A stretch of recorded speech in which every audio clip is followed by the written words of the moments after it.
What's going on, guys? Welcome back to my channel. This is Leo's Nerd Talk, and today we're going to be talking about Leo. So let's talk about it. How's it going, everybody? It's been a little bit, it's been over a week since I have put out a review. I have been a little under the weather, feeling a little sick.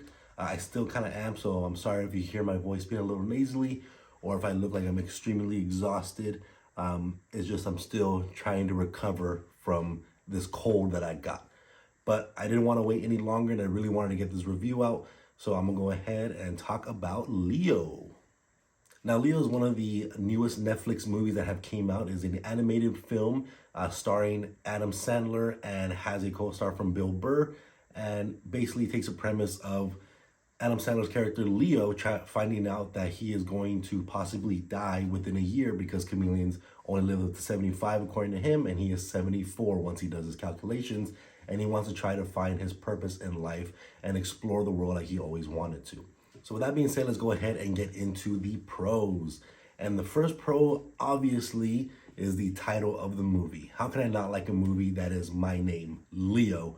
But besides that, of course, that's just an easy thing for me. As soon as I saw this kind of, I was scrolling through, I forget which website I was going through, but I think I was scrolling through Rotten Tomatoes, and I saw Leo that's going to be releasing shortly, and I was like, oh, I gotta watch that. That's my name, and I actually really enjoyed it. I with most Netflix movies, it's a hit or miss, but this one being animated, having Adam Sandler, having Bill Burr, I was hoping to be at least a good, fun time that you could watch with pretty much anybody, and that's kind of what Leo brings for you, right? The character of Adam Sandler, I really enjoyed him as this chameleon Leo, and his kind of purpose in life, that he's getting older and he's trying to figure out what he needs to do in life, and he wants to at first escape his little captivity that he has in this fifth grade classroom and go see parts of the world that he always wanted to, be a free wild animal and not be in captivity anymore.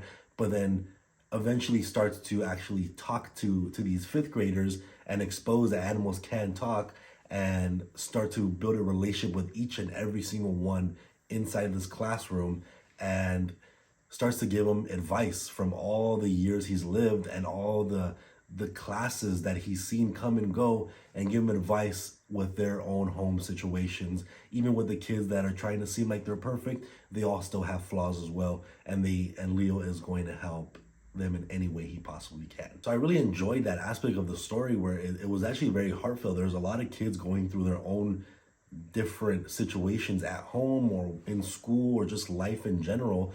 And a lot of people say, oh, they're young, they're fifth graders, what can they really be going through? But a lot of times we forget what a young kid can actually go through, and how much they absorb every day, where their life can still be difficult at times. And especially when it comes to some of the kids in the classroom that has a lot of pressure from their parents, because their parents are very successful, they're very well known, and putting that pressure onto a child to try to be a representation of their parents, it can be very taxing on someone that just wants to be a kid and have fun.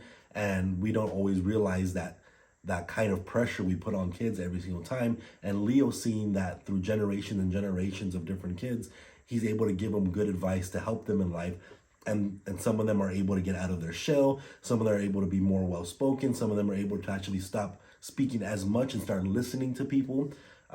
And everybody is able to become a better class and student in the result of that. And it helps them win a certain prize that gets teased at them at the beginning of the school year. But it kind of feels like they don't have a chance because their main teacher is pregnant and has to leave, and they get this mean substitute that no one really likes. But with Leo's help, they're able to become better students, and that's awesome to see. I also really enjoyed the comedy aspect of it. There's a lot of aspects of the comedy that is very family friendly, a lot definitely for kids, and there's definitely a lot of comedy that is very innuendos and good for adults as well to have a good laugh. So you have that both ratios of either side, where you can watch it as a family and have a lot of fun for the adults, have a lot of fun for the kids, and it's a good movie overall to kind of watch together as a family. I really enjoyed also the animation style of Leo. It felt very Pixar, Disney-esque, but in a Netflix kind of way. So it was still really nice animation. I really enjoyed kind of all the different settings. The character designs were pretty funny, especially with even the the kindergartners that are in the school, the way they designed these characters for the kindergartners, I thought was super adorable, but also hilarious at the same time. So I really enjoyed the animation throughout the entire movie, and I thought it was pretty beautiful in terms of animation standards are for nowadays. And lastly, I know I kind of already touched a little bit on this, but I did really enjoy the voice acting of Adam Sandler and Bill Burr as these two kind of class pets.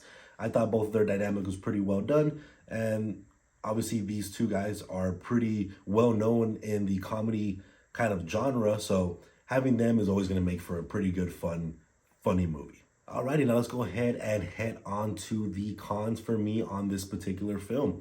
Probably the biggest one is there was a lot of musical numbers in this movie, and I didn't really enjoy the musical numbers. They were pretty catchy, fun songs, but it was always happening, and I don't know if this was meant to be some sort of musical animation. That's not what I got from the trailers when I first saw it. That's not what was kind of told, I guess.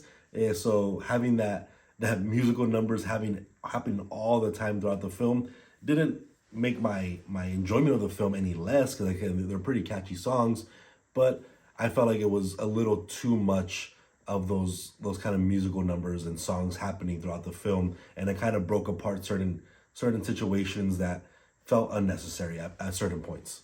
I also didn't fully enjoy our main villain in the movie, the substitute teacher that replaces the main teacher for this fifth grade classroom.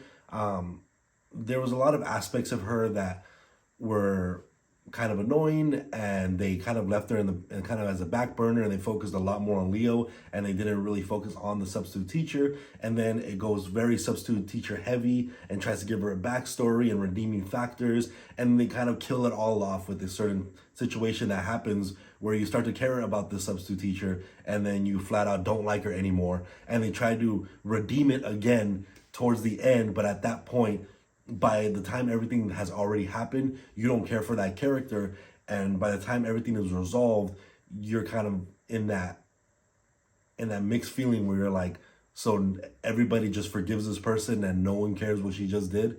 So there's a very mixed aspect to this character where they try to make you care for her, they try to not make you care for her, and it's hard to bounce back and forth in a movie that's such a short runtime, where some of the redeeming qualities that they try to give her aren't redeeming enough. And lastly, although I did enjoy Bill Burr's performance as the turtle, as Leo's best friend, I felt like similarly he could have been more involved within this whole kind of dynamic that the kids were having with Leo the chameleon, as well as giving Leo more advice and just having him have a bigger plot point within Leo's kind of story arc within this film. He's kind of more of a comedic relief, a background character, someone that Leo can talk to while he's in his kind of little crate in the classroom, and doesn't really do much past that, because at that point, the really only big thing that he does is help find Leo towards the end. But even then, I felt like he didn't really do much, because they kind of set up this whole big thing that he's going to be the one to find him, he's the one to save Leo, and then it gets thrown away with a comedy bit. So although it's funny, it's adorable, it's cute, I felt like Bill Burr's character as a turtle could have been a little bit more prominent within Leo's story arc. But those are nitpick things. This is obviously supposed to be just a fun comedy movie that you're not supposed to dive into too much. It's not too heavy on that sort of thing. But I still enjoy that the topic of discussion of having, these kids that are going through their own hardship, as well as parents that are pressuring kids. It's a good movie to watch and still be able to gain a lesson from it, or you can watch it and just have fun with it. So that's what I really enjoyed about this film.